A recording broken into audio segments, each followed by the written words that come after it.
with the latest in technology news and views. This is TechWrap, the podcast.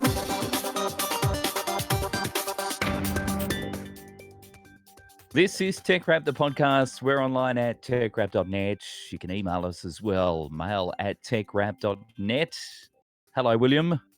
Mr. Geddes, how are you this week? Another week of tech, another week of lockdown for me, another week of freedom for you. How has it been for you? Has it been a kind one, full of blue skies and sunshine, or misery and storm clouds? Now let's try and be positive. Let's not be misery and be down about the situation. There's a green sky. There's green sky. There's green This grass. is because me singing earlier about green trees and green grass and blue skies, and I got into your brain. Just a little bit. Look, remember, things are going to be a lot better than they are currently for some of us. It's just one of those things. We've never encountered it before. We'll get through it. And there's been a lot going on in technology. Yeah, do you remember last week on the podcast, right at the end of our quick headlines, we were talking about Elon Musk's live stream about Neuralink? And I was like, are you watching? Are you going to watch? Are you going to set your alarm clock? Because I think it was something silly for us in Australia. It was 3 a.m. in the morning or something. I didn't watch it live. I mean, I missed it completely. Yeah, I mean, it's not something you're going to set your alarm to unless you're, maybe a biohacker and you're really into implanting things like in your arm and growing ears on you and things in your bits and pieces, you know what I mean? But it was interesting, and it's not something I saw coming. And then when I saw the news the following day after it, it was just a giant image of a pig being fed like a baby bottle or something. And essentially what had happened, he demonstrated that his Neuralink chip had been implanted in a pig's brain for 2 months. The pig's fine. So they're like, check out the Neuralink pig. And then they brought it out. I think the pig's name was Gertrude, something like that. So apparently it's recording signals from the pig's brain linked to her snout. And and I mean, it's not really great because, I mean, like, you bring out a pig and then it's not like it doesn't do any amazing tricks. It doesn't levitate. It doesn't fly. It can't do my maths homework. Like, what's the point of this pig? But I guess the point is that, like, they did it and it's in it and it's alive. We didn't kill the pig. I want to know how many pigs they killed prior to wheeling this one out, trying to get this chip in the brain. But I guess, I mean, it's a step forward, right? Like, today pigs, tomorrow humans. Well, yes, there's avenues for that in the future, potentially. You do have to wonder about what they've been working on behind the scenes, how many have been involved. Bit of an underwhelming launch, I'd suggest. It was very disappointing for me. Although the Electric Jesus has his fan base, and I'm sure there's enough Electric Jesus supporters that would have woohooed at what went on regardless. Yeah, I guess, like, the goal of it is one of the many features that they're hoping to come from this is to restore motor function in people who maybe have paralysis or spinal cord injuries. Could fire signals in the brain to activate their limbs, maybe control prosthetic limbs, or I guess then if at the point where your brain's controlling devices to help you move and get about the place, I guess, like, the next sort of leap on for that is using your brain to control your iPhone. Set my alarm using my brain. I don't actually have to pick it up. I can just think about setting my alarm for 8 a.m. No, that's too early. I can setting an alarm for 9 a.m.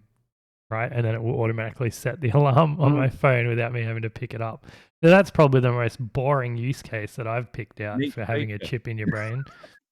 Maybe I could launch, like, missiles just by thinking about it, and I just got to think about the access code. But then you forget about the access code, and you're like, shit, I forgot. Was it 319874? Oh no! And then you think about another access code, and it fires off another missile that wasn't meant to go off, and it's nothing but disaster. I see nothing but disaster for this chip. What are your I thoughts? do too. I worry about where we're going when Oh, we're I could talking. turn all the lights off in my house. You know, when you go to bed and then you're like, oh shit, I forgot to turn the bathroom light off, and then you got to get up out of bed to turn the This thing light of it. off. I can now just think about turning the light off, and then the light goes off. This is genius. I'm back on board. I'm all for the chip. I'll be first in line. You know what? For turning lights on and off, nothing beats the old smart speaker, Google Alexa, Home, Alexa, Google, turn my bathroom light off. Google Home. Do you I've use got one. that? Do you use It's it? just not. It's not being used currently because I've got a little bit of an in situ thing going on at the moment. I don't have my bedroom because there's some renovations going on. So this would always sit on the bedside table. It was my speaker for streaming music, radio stations, turning the lights on and off. And also, of course, you could set your daily activities as well. So you could wake up to an alarm through this thing and get it to read you out news items and whatnot. That was really functional. Yeah, but how do you activate it? You have to use your voice, right? Your vocal Yes, cords. you do have to use your voice. Old, So if you didn't have your old voice, it'd be a technology, problem. primitive. You might as well be lighting campfires and eating raw meat. This chip, you just think about it and you're there. Forget vocal cords. Oh, Well, there's potential for that, but it's a bit underdeveloped at the moment. I just had a brainwave. If I had the Neuralink and you had the Neuralink, could we communicate via Wi-Fi? Otherwise, it is known as telepathy without talking. Like I could just hook straight into your Neuralink and we could Oh, communicate secretly. that'd be delightful, wouldn't it? We wouldn't have any content like this. Everyone would just be sitting around like this, just like with their eyes closed and doing all their work like this. Can't be good for your posture. Oh, but maybe you could light it. You know, this is the future. Just sitting here, eyes closed, and all that's going on up here. You Let's know not what? talk about this anymore. This is very grim and dark. This is like You an know what? episode of Black Mirror. It can't be good for your brain either. You can't ever switch off. Oh, yeah. Unless you turn the Neuralink off and it shuts your whole brain off. Can you do that though? Who Oh, knows? God knows. Tell me some better news. Tell me something more enlightening. Something a bit more Oh, happy. It always ends up in a dark place, this future in technology. Or maybe it's just me. enlightening. And maybe we could go to one of the biggest tech events that's been happening in the last week or so. Good old IFA Ah, 2020 yes. occurred over in Berlin. Interesting, a lot different to how it has been, given the fact that COVID got in the way. But of course, COVID gave IFA the opportunity to start looking at gadgets that people can use with their post-COVID lifestyle. So things like LG and their wearable air purifying device. In other Oh, words, a mask. when I thought you meant wearable air purifying device, I thought you meant it's something that connects to your body, and then if you're emitting like a bad body odor, it like automatically release like those things you plug into the wall that every so often they release the air freshener into the air. I thought it was something like that, but you wear it. So maybe you're in the office, right?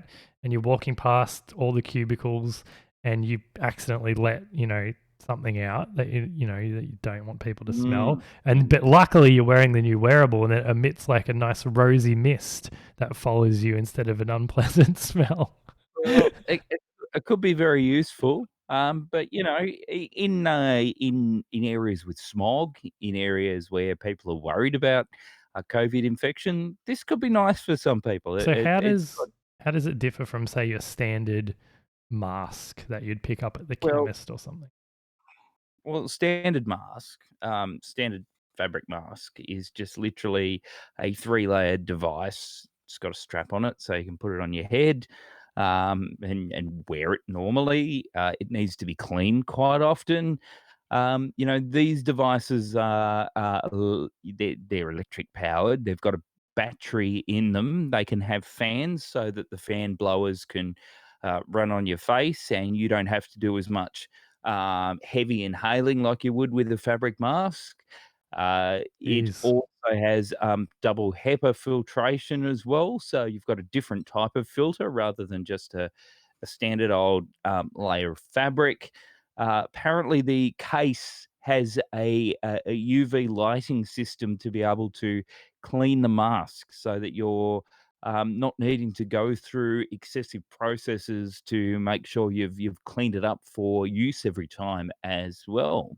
So, these sort of masks have kind of already been around. They've been using them in areas where there is, high smog content in the air to, make things a lot more comfortable. But people are looking at mask technologies in all forms and looking to cash in on mask technologies thanks to COVID-19. And, given it's a hot topic, it's a hot thing at IFA. Yeah. Aside from that, Wow. though, IFA's the usual place where you see new mobile phone launches. Not so much this year because a lot of the manufacturers had already done their releases, but we did see some new manufacturers to the mobile phone scene. We've seen new laptops. Huawei's found themselves in releasing a brand new laptop product under the Honor brand. It's aimed at the users who would appreciate the quality aspects of a MacBook Pro, but maybe not the Mac operating system so much. In that sort of pro range, there was cameras, Does it use smart Windows speakers. then? Like, Yes, okay. Windows. Is it banned in Definitely America? a Windows. Well, products from Honor currently haven't been banned and currently aren't under the same stipulations as the main Huawei products. Who Are knows they how are long they for that? cheaper than say the Apple equivalent? I imagine so, right? Yes, yes. Pricing is a lot better than the Apple equivalent, of course. You Ooh. haven't got those overheads that you do with a Mac. I mean, if you're crafty enough, you could potentially put Mac on it. People have done that before on Windows laptops, but, there's those of us who don't really overly appreciate the Mac operating system. But yeah, a few things going on with, the EFA events and new products launched. Not really that spectacular in a general sense. I mean, it's all of the usual sort of products. And I think its interest has been watered down, unfortunately, due to the nature of COVID and people in different time zones and whatnot. Different place, different time for something like this in 2020. There you go. You know what? Speaking of different Mhm. times and, you're touching on COVID and things like this, and Mm. one area that or one segment of the population that has found this a little bit more harder to deal with than others has been kind of the aging population, the elderly, maybe those in aged care homes as Yes. well, being Yes, quite indeed. isolated from family and friends. And just in general, it can be a little bit lonely being in those types of facilities. So some geniuses, as always, have come to the table with a great Mm. idea. It's like you don't need family. You don't have to keep bothering family to come visit you or sending them messages or calling them or FaceTime or video. Don't bother your family. Don't worry about making friends. We'll send you a robot to keep you company. I don't think it's quite like that, So but no, I'm exaggerating a little bit, but maybe those that don't have friends or family, they don't have anyone else to talk to. Now robots are to be used in UK care homes to help reduce loneliness. So these robots can hold simple conversations and apparently learn from people's interests over time, and maybe gesture and say hello, and then you can apparently talk to this robot and not feel so lonely. well, What do you think about that's a that? perfect in-betweener. It's a perfect in-betweener because, I mean, in care homes, you're in a situation where, there's a certain number of workers, there's quite a number of, people who live in the homes, and there'd be periods where they don't have interactivity, and I suppose if you brought in, a robot in this form, as in it tends to bring itself into the situation and can interact with someone and have basic conversations and share common interests in some form, like the whole playing music example, it would be a good gap in the day. Can you just For put like those a serious Google Home in something, and they could just talk to a Google or Alexa? you can almost get that in Or some of just the have it. smart devices. So Uh, really, it's kind of playing on that, isn't it? yeah, and I don't think. I mean, is it so? I think the weird thing is like the robots they have are really weird and awkward looking, but there are movies made about this, right? Where people fall in love. What was that movie that was recent? It had like Joaquin Phoenix in it, and I think it Scarlett Johansson was the voice of the thing, or I think it was like her. And essentially, she was like a robot, and then the guy like fell in love with Mm. the AI, because it was so personalized, and he could talk to her about anything, and she was like the perfect partner. So I mean, and there are, I swear there are other movies like that, and Oh, Ex there Machina yeah, as there well. probably is, There's but, tons of that, but I think the key is making it like the experience very lifelike and real, and yeah, like using AI and develop a personality. And then I totally see you could totally become quite attached to these AI beings, not just like robots. well, maybe, but I don't think the technology is developed enough just yet. Oh, The fact that technology needs someone to program it and, the human mind as it stands to program these tools have not reached that point. well, But, you'd use AI, right? And then a Neuralink, and it would just mm. self-learn using Well, all the communication. it's getting there. I've got to say it's getting there. You look at what you can do with, smart devices, the smart speakers, or even just, your mobile phone itself, and you can do a little bit with it right now, but it doesn't have that bond you have with a one-on-one conversation with another human being. But it's a start. And you got to start somewhere, don't you? I think when I get a little bit older, I'd probably want a different kind of robot, if you know what I mean. The ones they probably wouldn't allow me to have in an aged care facility. Like the kind of things they've been Uh, showing off at IFA as well. I'd be pulling it out from maybe under my bed and putting it away when the Pulling relatives visit. pulling it out, hey? Whoa.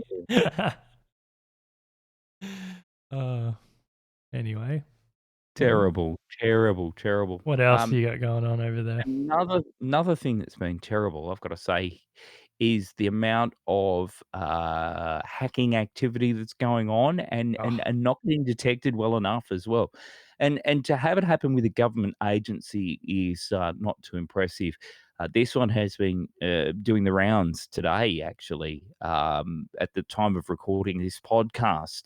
The government agency in New South Wales, Service New South Wales, has found themselves in a situation where they've been hit by what they're calling an email compromise attack. So they've had some users in their user base receive emails that were probably illegitimate, and the hackers have been able to take advantage of their credentials to get access to company records and pull out some data.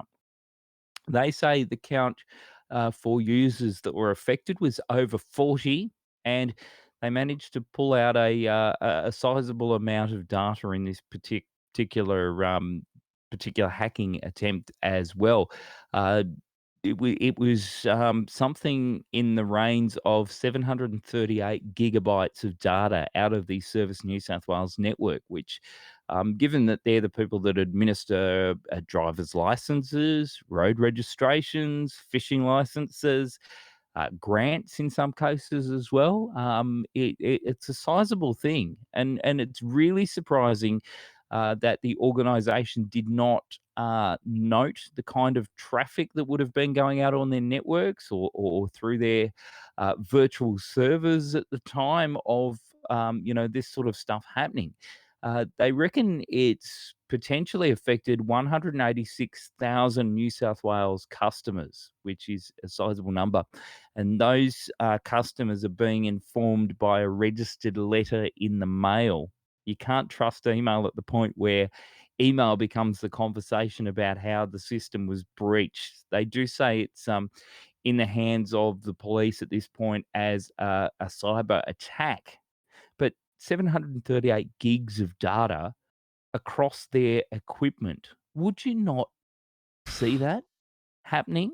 You'd think there'd be just a Really? giant spike in traffic and bandwidth that it would raise some sort of alarm and flag. The whole thing's very weird, but then it is kind of government. I mean, they tend to be a bit, not they don't run the latest up to date software. And yeah, maybe they're just not monitoring things well enough. You I you think you they would will have be seen. now. Oh, yeah. Yeah, yeah, they've got to up their cybersecurity plans now. I mean, you if you didn't see traffic over your network, you would see adjustments to records. You'd see something, and wouldn't you think if you had, over 40 users in your network have issues with being compromised through an email method, you'd note that as well. I worked for a large organization at one point, and every time an illegitimate email went out due to the fact that a user's account had been compromised, it didn't take all that long before the ICT department would get onto it, notify all the users of what was going on, and shut down that person's user account temporarily while they worked out how to get rid of whatever was there causing the problem, so that it didn't exacerbate problems and become a real big headache for what they were doing day to day. And they did a reasonably good job at shutting these things down, and they didn't happen all that often after a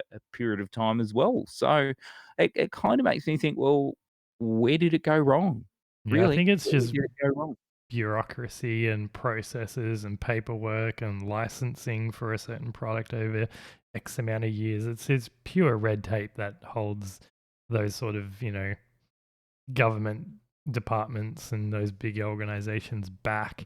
I mean, the same thing, for lots of even small to medium businesses would probably have better security than that. And I know in medium to large organizations generally have multiple layers of protection. I know there was one that we saw recently called, I think it's called Mimecast or something like that, which is when any email that comes in that has a link, your device needs to be pre-registered before you can even click that link. You get that sent like a verification code, then you have to enter that Yeah. through that, then your device is registered, and then whenever you click the link, it'll run it against any known bad links, and then it'll also let you know that this person has clicked this link. So if you did get breached, you could go back and find out how you got breached and block it off Mm, immediately. And then there's also like if you're using any sort of network or VPN or company piece of hardware, it generally there'll be no software on there that will be allowed to run unless it was whitelisted or pre-approved beforehand. And yeah. then if unwanted software is run, it blocks it, and then it'll tell you to call your IT department and then get that Mm, verified. So yeah, and especially now that we are in the situation we are with way more people working at home now and working remotely, but still needing to access VPNs, or people getting sent more emails and links to file mm, sharing things mm, just to get things across from one person's home to another. Secure, like, now is the biggest time for malicious software to come into play, for yeah. hackers to try and steal people's data. It's There are so many more targets now, and I think it's very important in the current landscape that we are, everyone working remotely, that we do have to be extra careful, vigilant, knowledgeable.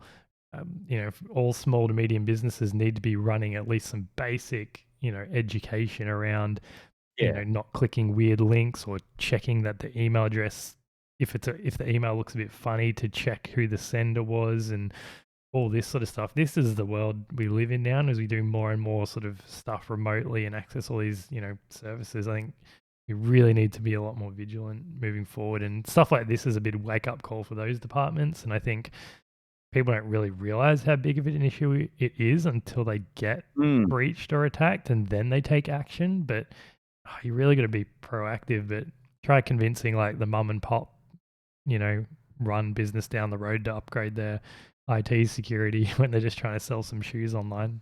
It's a bit hard.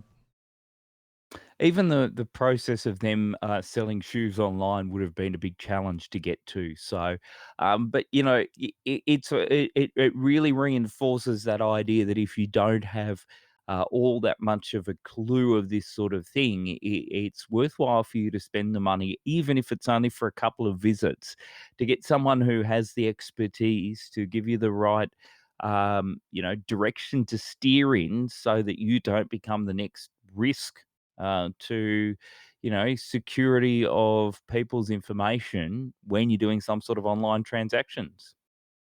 Speaking of online transactions, happening more and more as we are at home, and tell me, have you Mm. ever ordered anything from Amazon? Yes, yes, indeed, I have. I I have think, an Amazon Prime membership. yeah, It do you? doesn't get used to its full prime either, Yeah. unfortunately.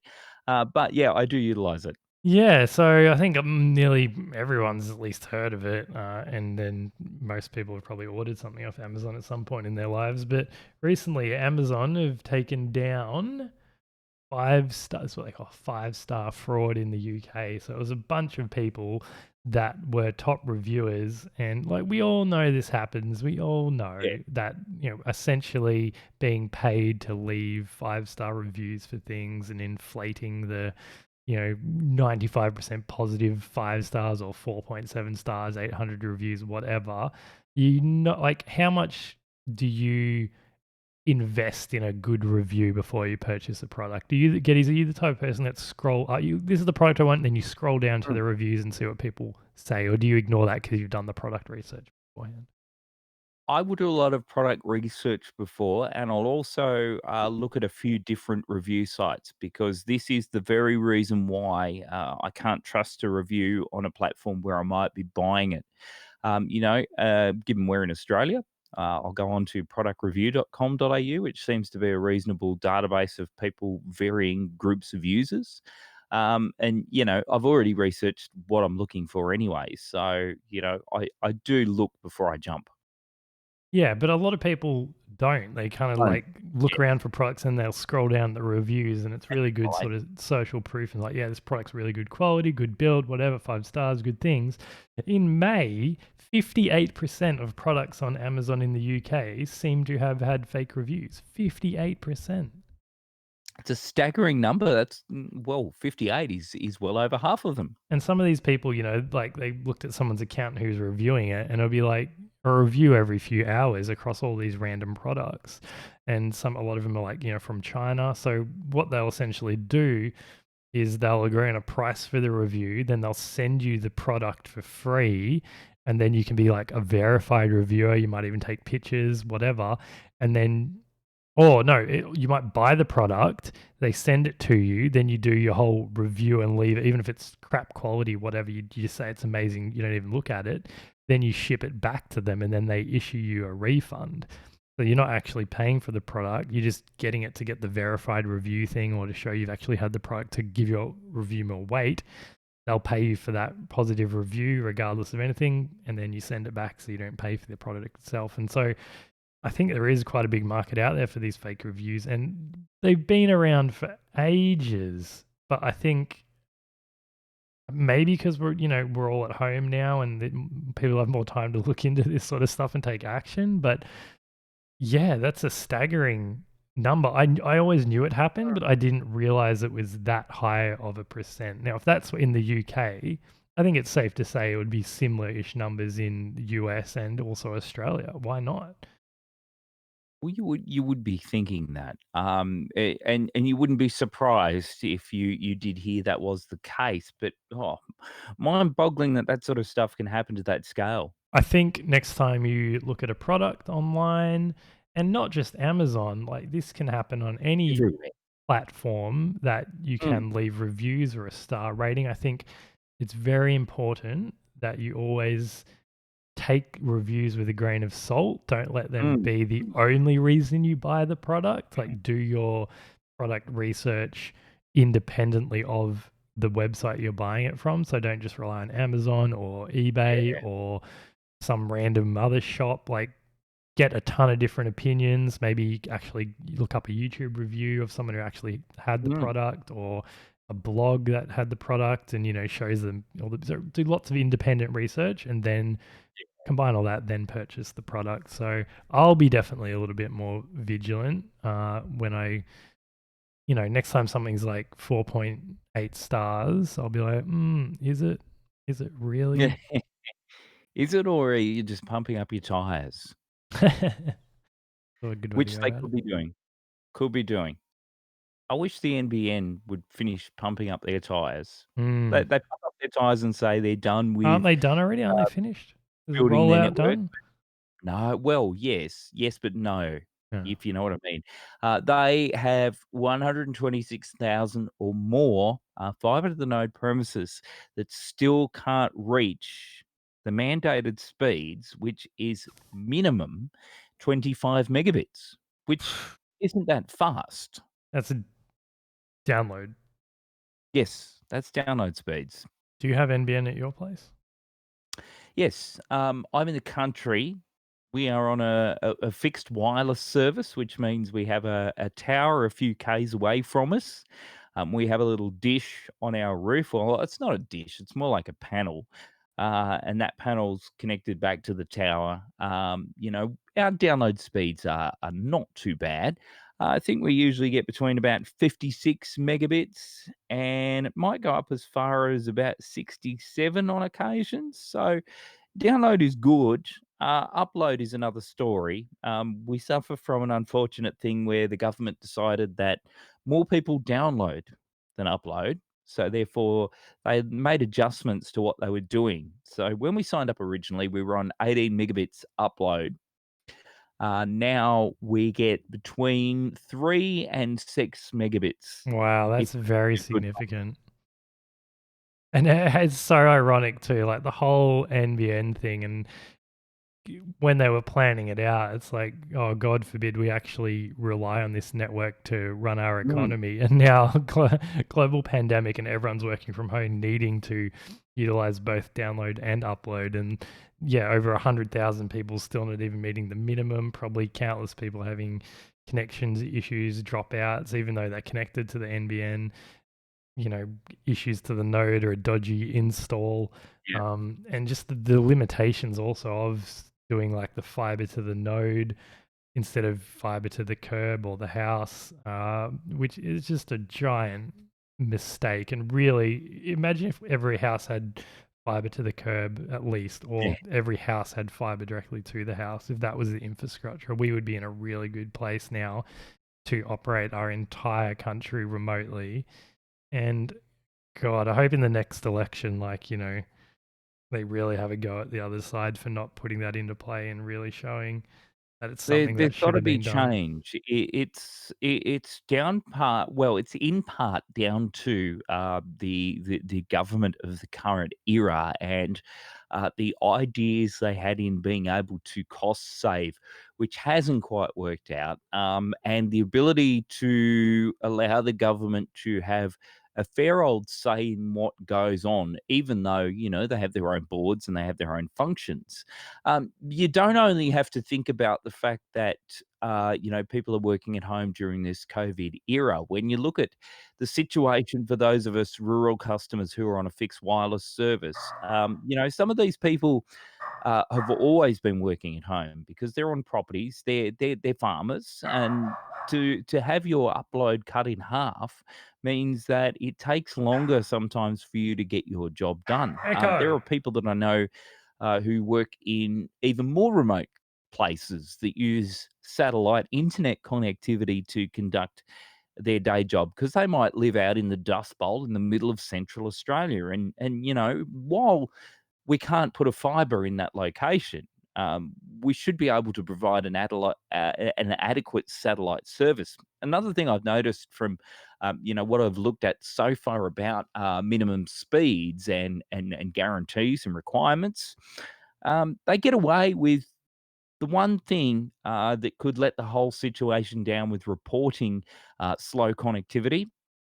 You only have to reach that minimum speed at least once a day, and that could be at any stage of the day or night. So you could find yourself in a situation where your connection goes, topsy turvy across the peak of the day between 9 and 5, and it works fine in the evening. That'll be fine with NBN because you'll be reaching the minimum speeds. Yeah, that's a bit ridiculous. I didn't know that was the case. I thought it would be consistently reaching it No, over a set amount no, of time. Wait, is that like once a day? yes. Once a day you have to be hitting it? So what if you like hit it one day, then miss, hit it, miss? That that would be attributable to a network fault. They would accept that. But if you had a situation where you reached the peak minimum speeds at least once a day, so if say you got up and had a coffee at 6 o'clock in the morning and speeds were good then they went to shit later on in the day, and that happened every day, you wouldn't necessarily have a basis where the NBN would want to investigate a fault for what it is. Your internet service provider might be a little bit more lenient on the situation. Like I find myself with Aussie Broadband, and they're actually really good with handling Echo. complaints where they can. But it is that situation, if it reaches the peak speed once a day, everything's all right. Do they have When any it's not, minimums for upload, or is it only download? so upload is about 5 megabit. Like a So minimum requirement? that's a minimum requirement. So, in the case of our fixed wireless, when we get speeds of 3 to 6 or so, we can usually reach 5 at some point in the day, and that would be satisfactory.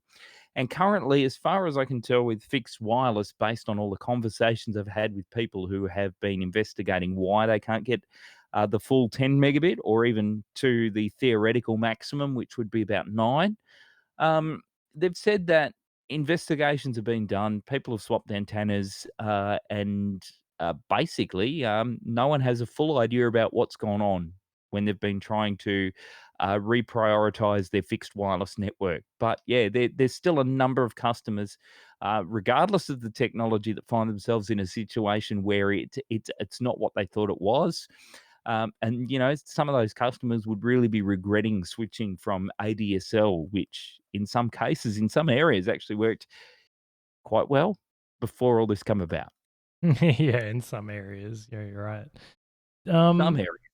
yeah, I remember when I was more regional before I moved to Melbourne.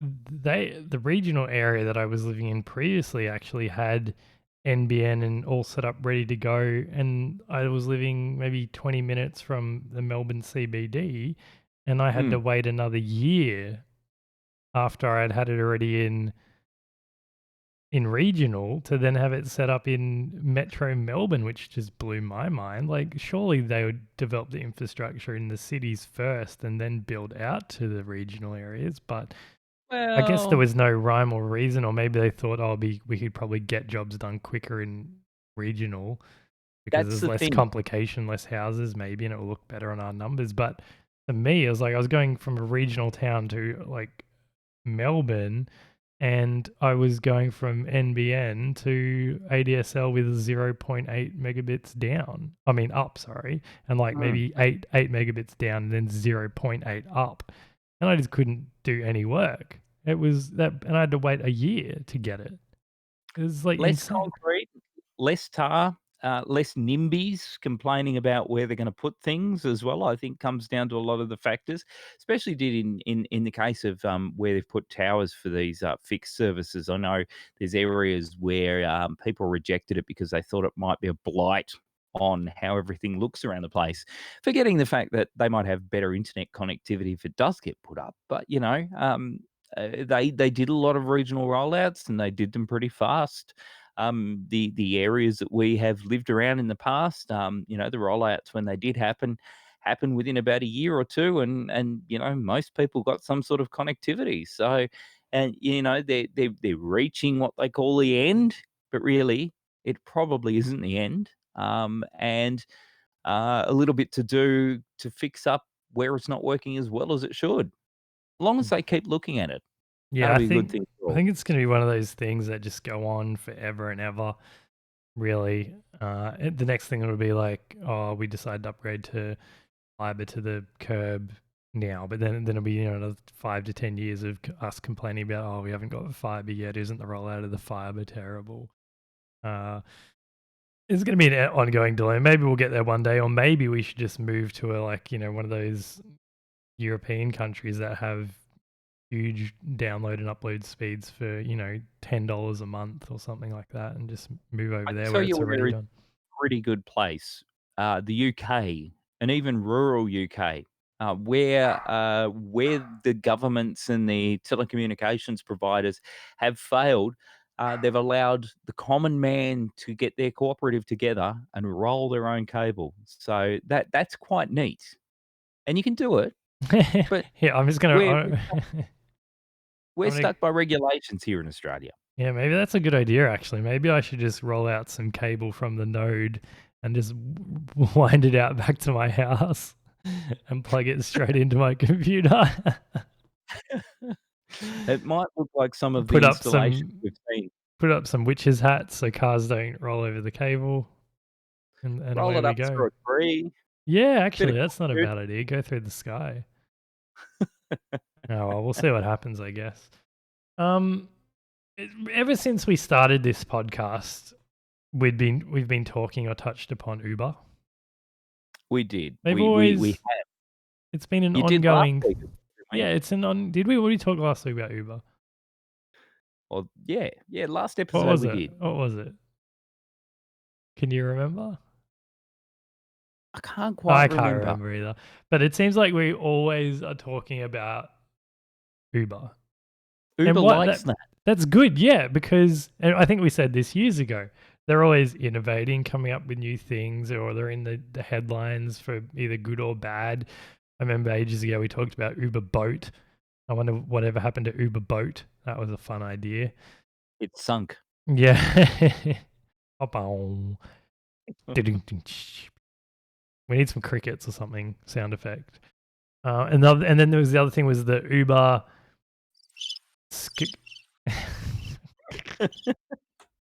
Uber Sky or something, Uber Chopper, Uber helicopters, where you could fly to work in Yeah. a electric helicopter or the airport or something like that. So I wonder what happened to those trials that were happening around Melbourne or whatever. So the new thing, and you mentioned the UK earlier, so this is another thing that's actually happening in the UK is Uber's announcing that you'll be able to rent cars in the UK through their app, through a partnership with Car Trawler over there. And the interesting thing that I saw here is that the UK launch follows trials in France and Australia. So And where was it? yeah, I don't recall any trials about a Uber app where you could rent a car through the Uber. Maybe it was like in some random town, population of 3 people, and they just put the car there, released the app, called it a day. Yep, good enough to roll in the UK. And now they're releasing it in the UK. So, I didn't remember seeing anything in the news about you being able to rent a car through the Uber app. So, I might look into that earlier. And I mean, if you're listening to this and you're familiar with the news story, feel free to send it over to us. They're a little bit slow in Australia, though.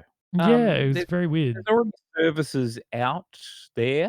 One of the biggest ones that I'm aware of is called GoGet. But also there's a website, Car Next Door, as well. Car And Next these Door. all work on the premises of, the premise, I should say, not premises. The premise of people signing up. They might have to pay a fee to be able to access the service, but then they're given a way in which to authenticate with each of the vehicles that they go to. And you can essentially just, make a booking for a vehicle, rock up, be able to get access to the vehicle, go and do your drive. And all you need to do is make sure you've topped the fuel up and, you've left it in a clean and tidy manner and put it in an appropriate car park, which is designated for the vehicles. And, everyone can share the cars anywhere. Yeah, I'd imagine that the way they'd probably do it is partner with GoGet or Car Next Door, right? So, but then they just allow you to have it in the Uber app, so you could go rent a car, and then it would use the whole Car Next Door back end, or just take you to Car Next Door. But why would they do that when they already have an app? But I imagine, but the way it works maybe similar, using the network and the access and the infrastructure already in place by one of those car sharing platforms. But that's really interesting. Maybe like if you're an Uber driver and you've got your car that you normally Uber drive around in every day, but then you want to take the weekend off, right? I don't want to drive around the weekend.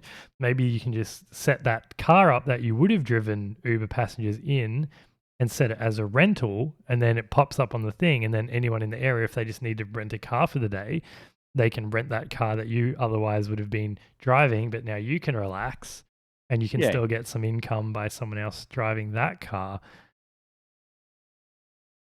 Be very neat. Have you used any of those services, the GoGet or Car Next Door? I had a membership to GoGet. I was fortunate enough to be in one of the initial user base, although I didn't get to use it for long. I think it's more people But in the metro areas that yeah, wouldn't have a car because they use public transport. And then my situation was I've used it a few times, Car Next Door, and it was mostly when I've been moving house or helping mhm. someone else move a house Yeah, where you've I've got a van. needed a van, exactly right, to transport, fridge, washing machine, bed, mattress, and then we just chucked it all in the van and transported it. Yeah, And I mean, you can get some really good value. Like you can find vans for $10 an hour, $15 an hour, and generally you can do most of that stuff in one trip. So you're paying like maybe yeah. $23, and you've moved like all the big items in your house, and then you just park your car and put the keys in the thing and take some photos. It's been a quite a seamless process. The annoying thing for me has been where people or the car isn't parked where it says it is on the app, Yes. or I think one time I opened up the key box and then the keys weren't in there. Oh, So I had to it was a whole process, and and in the app you set like the exact time window that you want to rent it as well. yeah.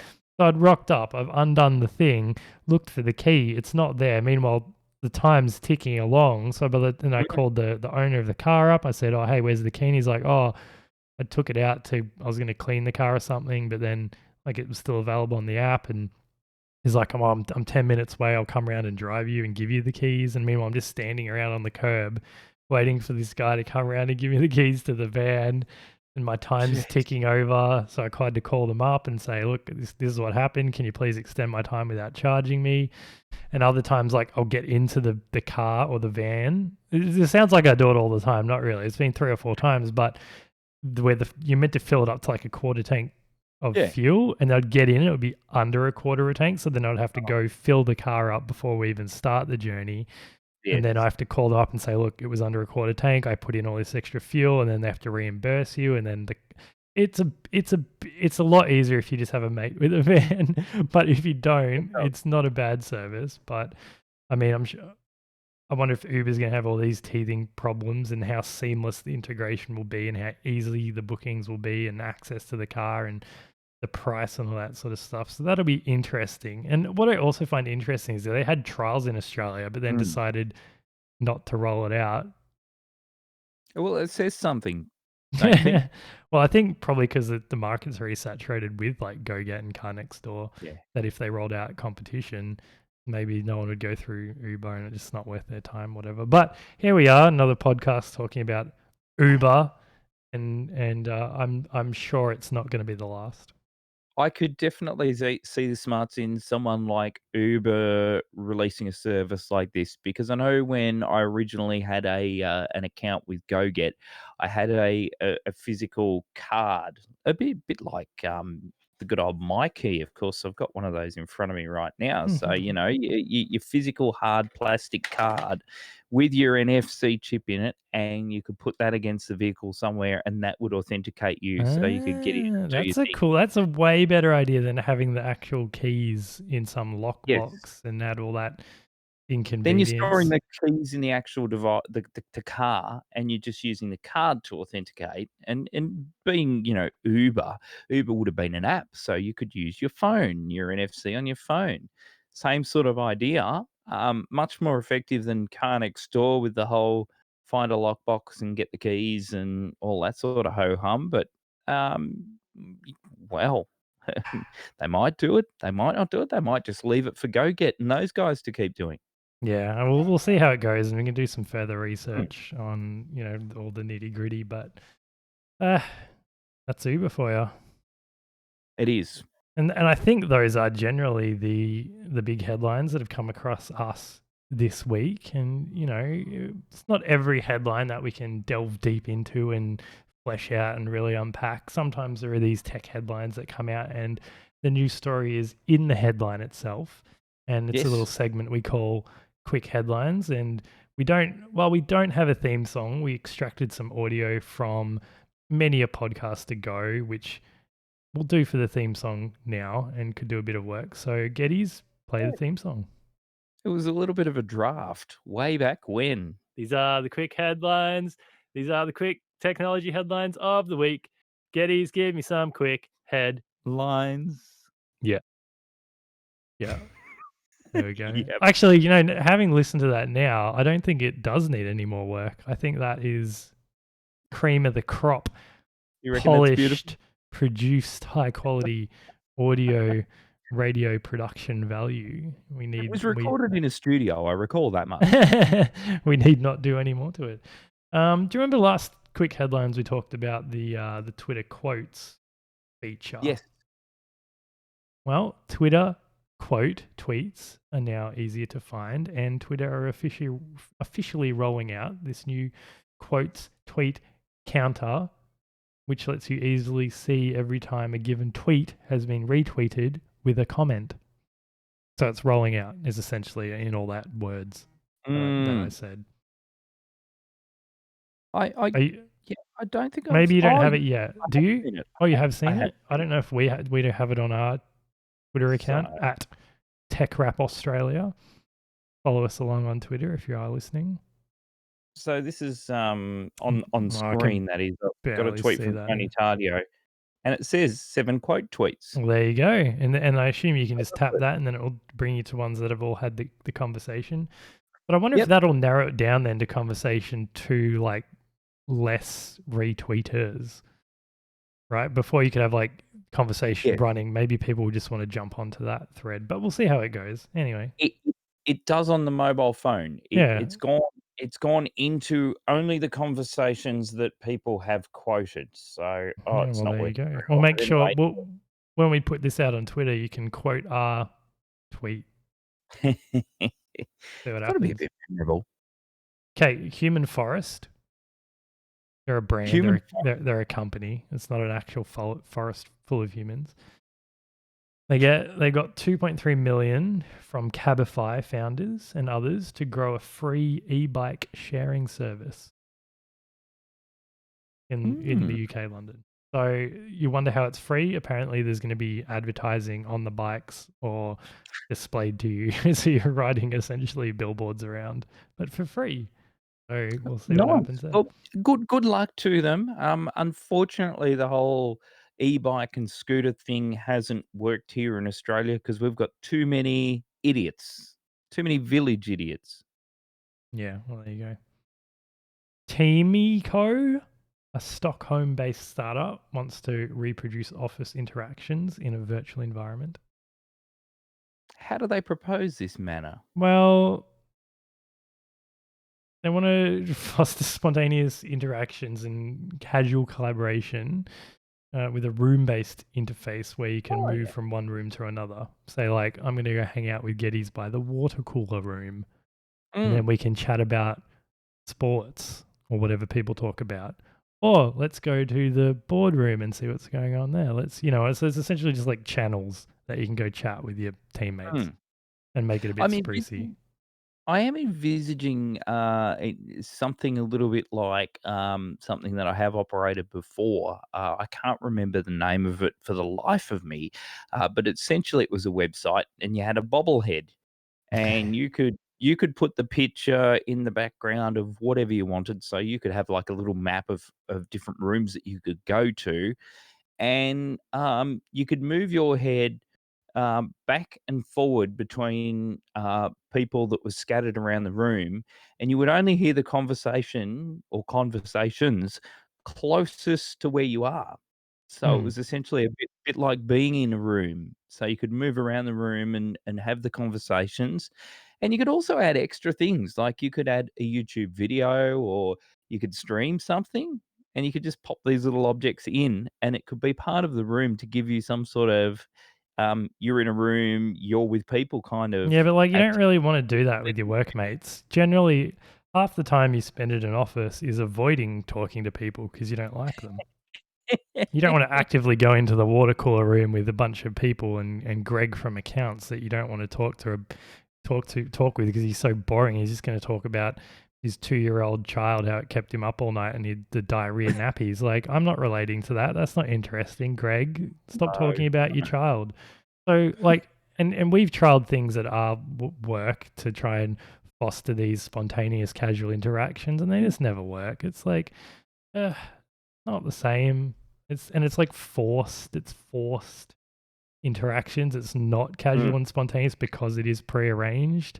Part of the casual interactions is the fact that you just bumped into someone and you just start a random conversation with them. But the point where you have to take time out of your day aside to then have this interaction and make an effort, that's where it all falls apart. So that's a disaster idea and it will never work. But here's me saying that, and then 6 months later they'll be like launching a $10 billion IPO or something, and then I'll be eating my hat. But will you be eating your hat though? I'll be eating my beanie. I'll keep it in mind. I'll make a note. This is one. Oh, actually, this is a good one. Facebook Watch is getting 1.25 billion visitors each month. Facebook Watch? So maybe we should start streaming on Facebook Watch, or is that? I think that's just like any video that you play on Facebook in that new Watch tab, right? That they're trying to promote in the middle there with the new interface, like a TV. Yep. Lots of people are watching it apparently. You can watch on your Apple TV devices as well. They've Maybe got a we should upload dedicated the app. podcast there, the video. People can watch us on Facebook. Well, we could give it a try. Definitely give it a try. Here's one for you. SpaceX confirms Starlink internet private beta underway, showing low latency and speeds over 100 megabits per second. I did hear this one. This one could be a serious challenge to the NBN in some areas of the country. And from the conversations that have been had online between different users that find themselves in different areas in Australia, they reckon the reliability. I mean, you've got different orbits and stuff going on, and different times that where people can access things in the sky and see things in the sky from here in Australia. But we have a really good peak time so far to access those particular satellites. So it could really pay off to those people who find themselves in a situation where they're on a current satellite service or on Sky Muster. It's not always great for them. This could be their next big ticket to getting faster internet. Yeah, well, the beta is currently available to SpaceX employees only at the moment, but they're going to be rolling out a public open beta, I guess. So, Gettys, I'd highly recommend you jumping over to the website and putting your interest in to be a part of that. I may be already signed up. Oh, hey, there we go. Keep it. Let us know if you're successful and how that goes. For sure. Apparently, you're not allowed to talk about it though. Oh, really? Like an NDA? You have to sign off an NDA sort of thing? What I've seen, there is some sort of NDA in relation to, I mean, you could probably tell people you're on it, but you can't tell people how fast you can. Yeah, because we'll have to maybe have a private conversation about it, but not on the podcast, at least immediately. And here is the last quick headline for the week, and one that in two minds about this because I'm a bit of a hoarder. Firefox. I won't tell anyone the setup here. Firefox 81 for Android gets an automatic tab closing option. So when I say hoarder, I'm the type of person that has 20 tabs open in their browser across multiple windows. So I'll have two instances of the browser, and I'll have about 15 to 20 tabs, and I don't want to close them because they're important information, and just in case I need it later. What is that? 80 tabs, is it? 89? 98. It's 98. It's backwards on the camera, but 98 tabs. There you go. So both on PC and on my phone, I never close tabs, and I have currently 2 Chrome windows, both in private browsing. So if I close it, I'll lose all my tabs. So 2 private browsing window instances up with about 15 tabs in each. So I don't actually shut down my computer at night because I don't want to lose all my tabs. I put it to sleep. It's so bad. I have a problem, and I acknowledge I have a problem with the amount of tabs I have open, and it needs to be addressed. And maybe if this features in the web browser of Firefox, I'll turn it on. But it looks like we're talking about Android at the minute, but I assume it's a feature taken from the browser. Initially what it does is you'll set a time limit for the tabs, say like 1 day, 1 week, 1 month. And then if you haven't accessed that tab in, say, the 1 day or 1 week, it'll automatically close that tab, because clearly if you haven't accessed it in a week or a month, you don't need that tab. And if you do, you can probably find it again. But I have a real hard trouble of like letting go of like, what if I need that tab later, or I'll go back to that later, or click, I'll visit that one later, or I'll go do something else, and then I'll look at those other 3. Look at those tomorrow. It's a problem, and it's probably one that'll take another hour of discussion to talk through, and maybe some therapy. But I think something like this is a good option. Well, I've got this little niggle that says this feature won't work for you, because having that mindset of wanting to keep things, you'll find ways around the feature. I'll just make sure I'm clicking all my tabs so that I Oh God. Because I may just have a little bit of a problem as well, and I know that I would do that. I have never been able to maintain keeping an inbox tidy. I've always had a number of unread messages, and people go, "How can you do that?" It's like, well, I look at all the messages which are important, and all the other ones sit there because I'm too busy doing other things. So, yeah, we get it. Some people don't. We might leave it there. Yeah, I think it's best we leave it there, and then that's pretty much it for the week. Oh, that's another edition of TechWrap. We're getting into a bit of a groove here. I'm trying to feel comfortable with the idea of being filmed as well. It's a new thing for me. Yeah, it's new. Normally you're on the radio behind the microphone and not in front of a camera. But Right even in the radio world, it's more heading that way. That it's more and more on-screen stuff, and just the way of the future. People like to see the people that they're listening to. I think I need a better environment, though.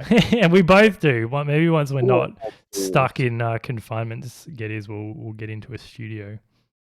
Maybe. In the meantime, you can follow us, TechWrap.net, TechWrap Australia on Facebook. Twitter, We do Instagram. Twitter. We're on email as well. If you want to send us any media releases or review requests or anything you like, actually. Mail at techwrap.net is the email address, and you can find our podcast on all platforms, including Spotify as well. If you happen to be like me and you have Spotify running on your mobile phone and you have it running on your computer as well, you can do a nice little search and find TechWrap podcast, and all of the editions are there on your mobile phone. How sweet. And you take can it subscribe and get notifications, I dare say, when a new episode comes out. Yep, you can follow it. It's got a follow button as well on Spotify. So there you go. You can't miss us. All right, Geddies, a pleasure as always, and we'll see you next week. Until next week.